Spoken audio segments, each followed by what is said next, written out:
binibidyo kasi sabi ko parang natural man na ulan. Pero napansin namin, ayan, palakas naman siya ng palakas. Nabaha nga kami. Oh.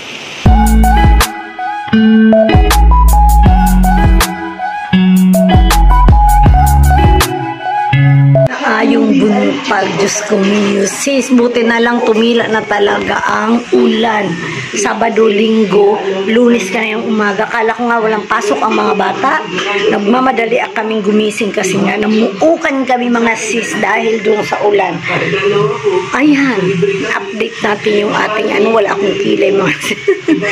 Kasi nga hindi ko maintindihan doon sa bahay ng kapatid ko, grabe na sis ang babaha sa kanila. Pero dito sa amin sa city, hindi naman. Pero yun na nga sis, tingnan natin ng mga tanim ko doon. Nilalanggam talaga mga sis ang aking tanim na sili. Bunga na pa naman yun. Kailangan ko siya i-transfer kasi tinirahan ng langgam. Kulay pula pa naman sis ang langgam. Bawa naman yung aking sili. At update ko lang kayo sa aking minyo tanim-tanim. Piniprepare natin yun dahil balang araw dadalhin natin yun sa Daraga dahil doon po kami nakabili ng lot. Si Ate Jane po ang bumili ng lot. Kaya yun, nagsisimula na ako magtanim-tanim. Mamaya sabi ko tatanim ako ng luya. Kasi kailangan may tanim tayong luya at yung green grass, yung anong tawag nung para hindi papasok yung mga ahas.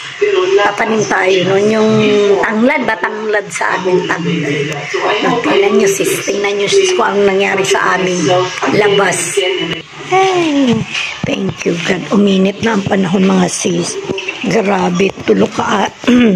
Tatlong Sabado, Linggo, ulan ng ulan. Tapos kaninang umaga, ulan pa rin. Kala ko nga walang pasok yung mga bata. Ang mga bayabas natin ay naglaglagan yung mga bulak-bulak. Talaga naman, ayan sis. Naku po, wala na titingnan ko yung aking ang aking rose. Naku po, buhay na sis yung ating rose na tinanim. Ayan, tingnan nyo sis. Yan, update ko lang yung ating wala pa siyang bulak-bulak pero na siya, nakasurvive na siya. Tapos nagtataka talaga ako dito sa aking sili. Ayan, ba't kaya siya nilalanggang kung kailan meron ng bunga dalawa o napanot man siya?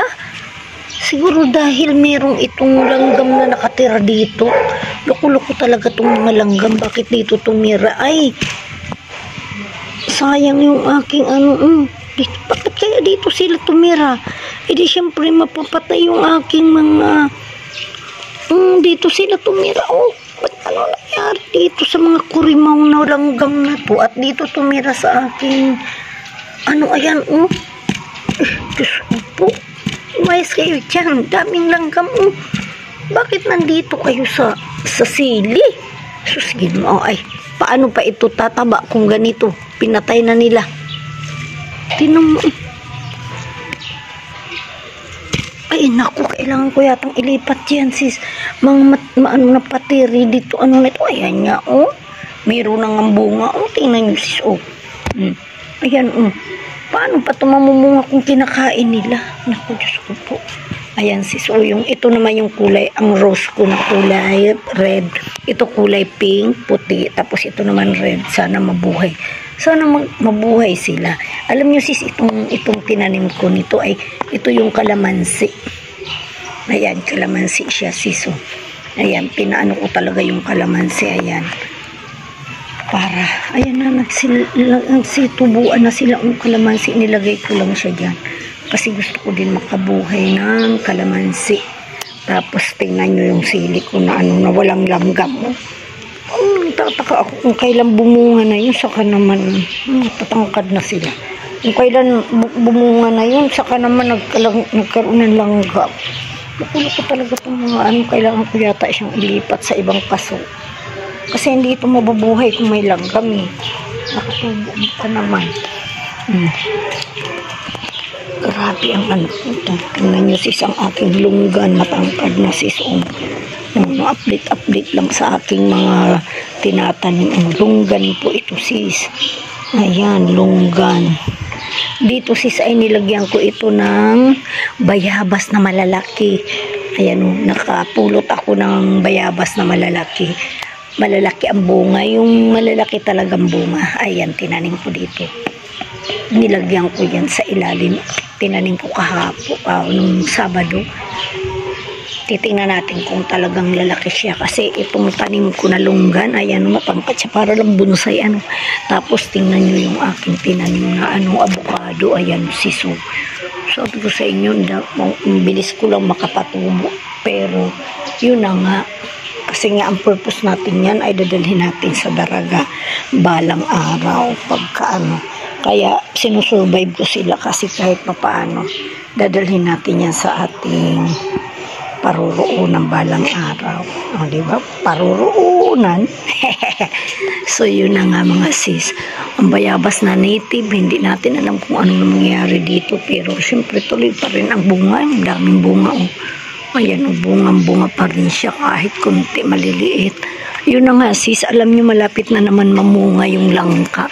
Ayun o. Ayan sa taas talaga namunga na siya. Ayun sis sa taas o.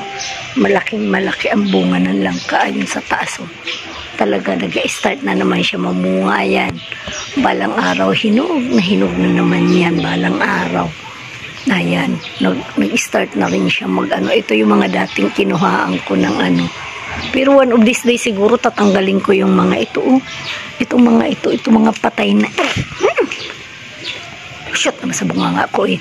Mga patay na yan para yung bagong tubong langka ay umusbong na siya. Ayan. Talaga, ayun sa taas. May malaking talaga doon sa taas na pantayin. Hindi natin kayang akyatin yan. Kaya ganyan na lang siya. Grabe na itong ating sa ulan na yun. Sis, Diyos ko po. Tingnan nyo naman si Manang Iris. Nakaligo sa ulan nang wala sa oras. Grabe kasi ang ulan dito sa amin sa Masbate ay ambot. 2 araw na, Sabado, Linggo. Nalakas ng ulan. Walang katapusan talaga mga sis yung ulan dito sa amin. Wala naman bagyo. Yung bagyo kasi wala namang ulan. Ngayong nakalipas na yung Kristen at Leon. Wala naman kaming ulan na masyado. Pero dito talaga wala nang katapusan ng ulan. Ewan sa mundo na ito. Tingnan, pakita ko sa inyo mga sis. Tingnan nyo. Ayan Tingnan nyo ha. Para hindi ko naman ito binibidyo kasi sabi ko parang natural man na ulan. Pero napansin namin ayan, palakas naman siya ng palakas. Nabaha nga kami. Mga balbong yung bumbay. Mga sinilas namin basak, pati yung pusa. Ayan, nalinisan ko tuloy yung motor ko, wala sa oras. Pinayuhan ko lang, kaya ako nilagyan ng payong sis kasi ang pusa. Kaya nagsis dyan. Ano ko na walang katapusan na yung ulan dito sa amin. Nabaha kami ito yung bisikleta, itawon ni Jairus. Kapan hagdan. Tingnan mo yan sa hagdan. Talaga walang katapusan yung ulan dito sa amin. Nagbaha na nga yung aking mga tinanim doon. Mga anak kami sa kakaulan. Wala nang ligo akong wala sa oras.